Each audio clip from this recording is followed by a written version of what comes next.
Well, shalom, everybody. This is Dave from Universal Truth of Mankind. Today I'm going to take a little bit of a detour again.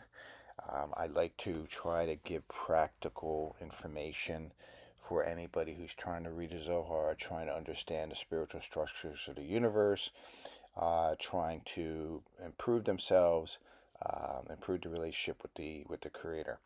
Now, as always, our study should be about we learning about becoming like the Creator. In other words, that we start bestowing versus just receiving.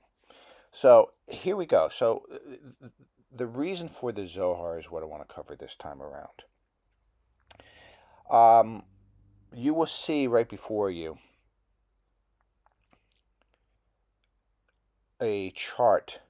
I try to break things down into a reasonable in a reasonable way that will make sense to everybody. Now we live in a world that's physicists tell us that the physical universe is divided into three things, and that is frequency, sound, and resonance.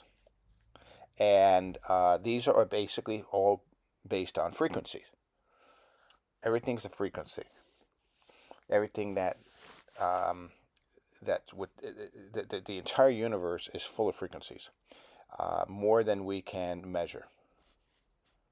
There's practically an infinite amount of frequencies out there. Now we have sensory inputs, and our senses are sight, or being able to see, taste. We can hear, we can smell, we can feel, and these are all frequencies. Such as like touching something and you feel it, that's a frequency. The smell is a frequency. Hearing, we know, is a frequency because we're used to saying that. And so is taste, and so is sight. And we know that sight is also a frequency. Light is a frequency. Different colors of the spectrum, of the light spectrum, are frequencies. Infrared, though we don't see it, is a frequency. So there are frequencies that our senses do not see. We do see part of it. It's a tiny sliver of what's out there, but our five senses do pick that up.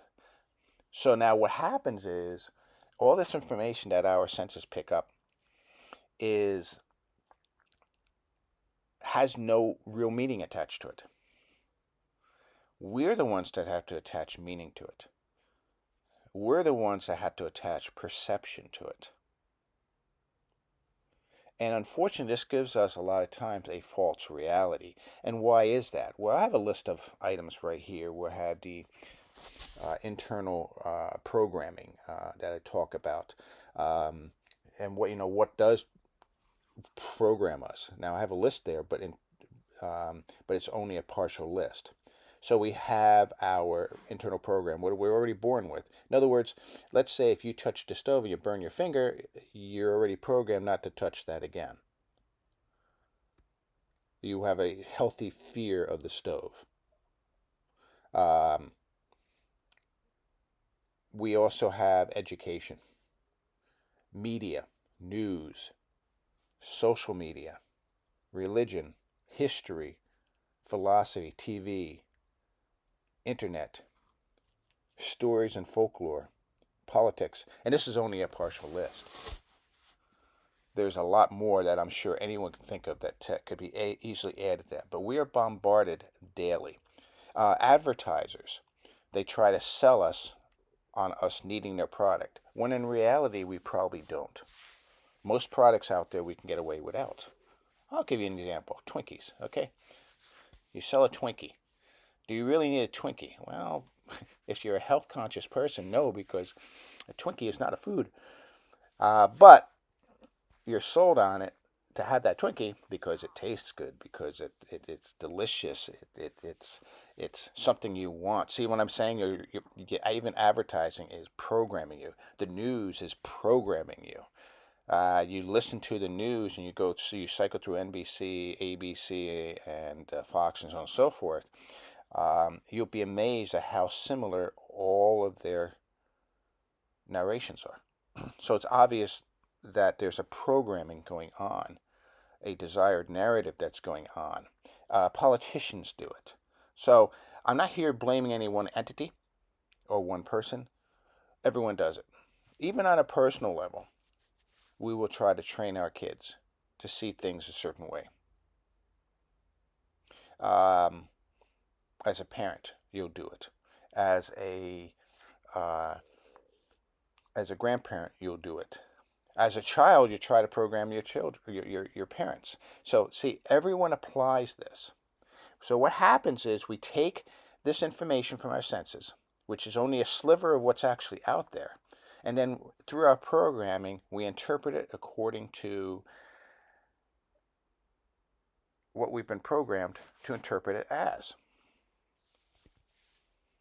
One person may look at a bumblebee and say, "Oh, that's a great thing to have. We got flowers out here. We're going to pollinate those.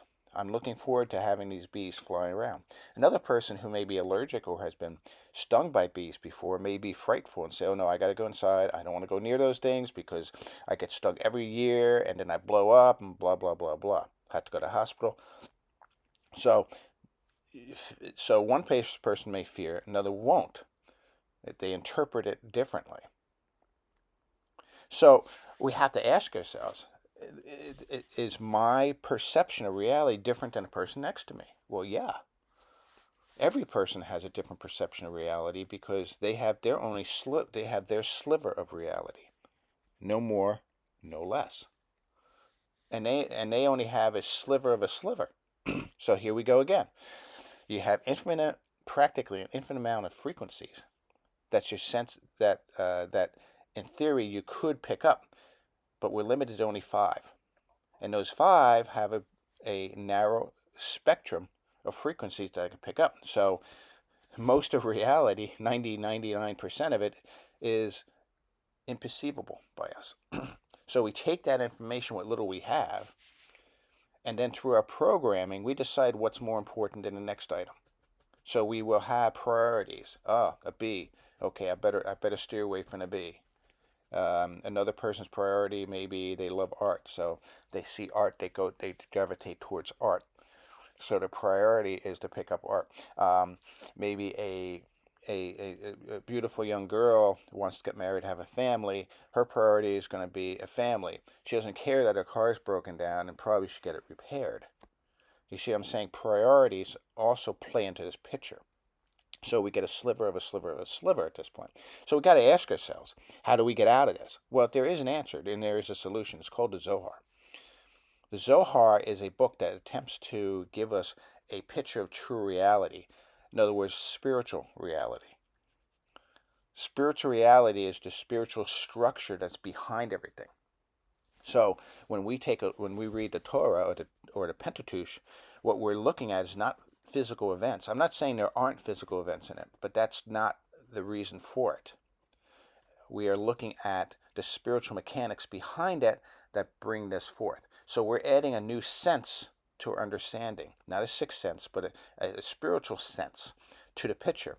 And this will help us to perceive reality much clearer according to what we see. And you may ask, well, why are we so limited? Well, it's a simple thing. That's the spectrum we're meant to work in. We don't need to know everything else. We just need to know according to the spectrum that we are in. That's frequency spectrum that we can perceive.